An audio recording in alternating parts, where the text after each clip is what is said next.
आज कांग्रेस कार्यालय बागेश्वर में कांग्रेस जिलाध्यक्ष भगवत सिंह रसीला की अध्यक्षता में भारत की पूर्व प्रधानमंत्री आयरन लेडी इंदिरा गांधी की पुण्यतिथि एवं महान स्वतंत्रता सेनानी लौह पुरुष सरदार वल्लभ भाई पटेल की जयंती पर श्रद्धांजलि सभा का आयोजन किया गया।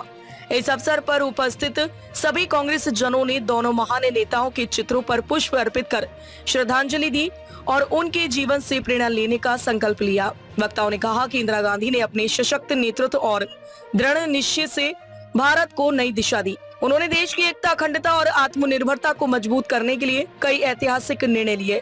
1971 के भारत पाक युद्ध में विजय और बैंकों के राष्ट्रीयकरण जैसे निर्णय उनके दूरदर्शी नेतृत्व की मिसाल है। वहीं सरदार वल्लभ भाई पटेल को भारत की एकता का शिल्पकार बताया गया। उन्होंने देश की 562 रियासतों को एक सूत्र में पिरोकर स्वतंत्र भारत के राजनीतिक एकीकरण की नींव रखी। वक्ताओं ने कहा कि पटेल की देशभक्ति, त्याग और दृढ़ इच्छा शक्ति आज भी युवाओं के लिए प्रेरणा स्रोत है। कार्यक्रम में पूर्व जिलाध्यक्ष लोकमणि पाठक, पूर्व जिला पंचायत अध्यक्ष हरीश ऐठानी, गोकुल परिहार, नवीन सह, सुरेश खेतवाल सहित अनेक कांग्रेसकर्ता उपस्थित रहे। सभा के अंत में कार्यकर्ताओं ने देश की एकता, अखंडता और समर्पण की भावना के साथ इन दोनों महान विभूतियों के आदर्शों पर चलने का संकल्प लिया।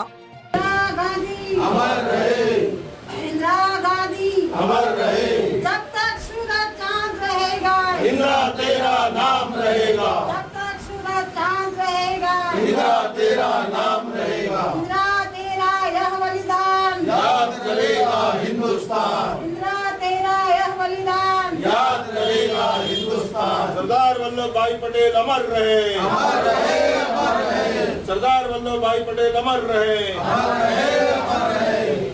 जिला कांग्रेस कमेटी जनपद बागेश्वर के नेतृत्व में कांग्रेस कार्यालय जनपद बागेश्वर में तमाम समस्त कांग्रेस जन, सम्मानित कांग्रेस जनों की सादर उपस्थिति में हम भारत की पहली प्रधानमंत्री, महिला प्रधानमंत्री आदरणीय स्वर्गीय श्रीमती इंदिरा गांधी जी की पुण्यतिथि, जो कि शहादत दिवस के रूप में हम मनाने के लिए सब लोग एकत्रित हुए हैं। और द आयरन लेडी के नाम से मशहूर विश्वविख्यात स्वर्गीय इंदिरा गांधी जी के बारे में पूरा विश्व जानता है कि उनका जो एक डिसीजन लेने का जो एक तरीका था और उनके द्वारा जो पाकिस्तान के 2 टुकड़े कराए गए और 96,000 पाक सैनिकों को सरेंडर करने का काम उनके द्वारा किया गया और बांग्लादेश का निर्माण उनके द्वारा कराया गया। ऐसी महान आयरन लेडी इंदिरा गांधी जी को आज हम सब नमन करने, प्रणाम करने आए हैं।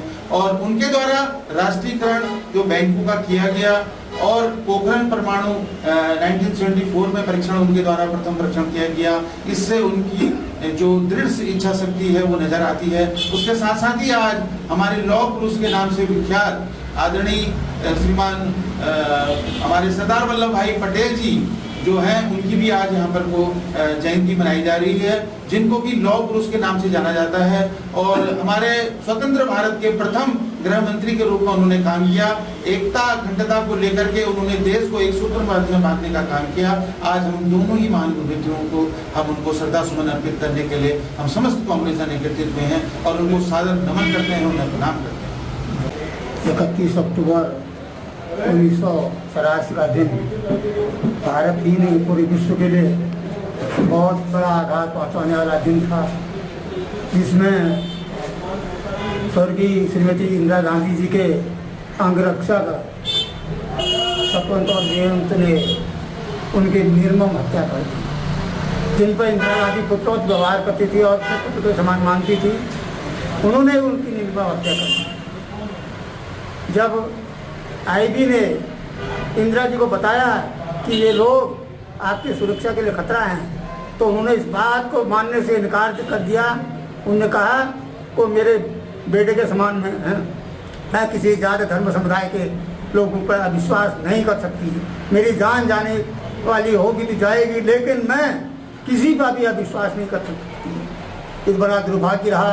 उन्हीं के अंगरक्षकों ने ब्लू स्टार ऑपरेशन के बाद भिंडरवाला के बहकाव में आकर इंदिरा जी की निर्मम हत्या कर दी। जबकि एक दिन पहले उड़ीसा में एक सार्वजनिक सभा में उन्होंने भाषण में कहा था कि मेरे शरीर के एक एक खून का कतरा पूरे देश के काम आएगा।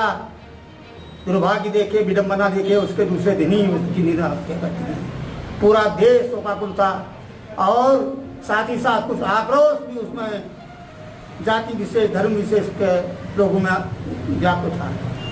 इसका मूल कारण यही था कि भिंडरवाला, जो हम तो उसको आतंकवादी ही कहेंगे, जिस तरह से उन्हें ब्लू स्टार ऑपरेशन के समय पूरे आतंकवादियों को स्वर्ण मंदिर में घेर के रखा था, उसको खाली करना जरूरी था। पूरा ब्लू स्टार ऑपरेशन करना बहुत जरूरी था। देश हित में था, समाज हित में था, देश के एकता और अखंडता के हित में था। इंदिरा जी ने वो किया, पूरी सराहना हुई, भिंडरवाला मारा गया।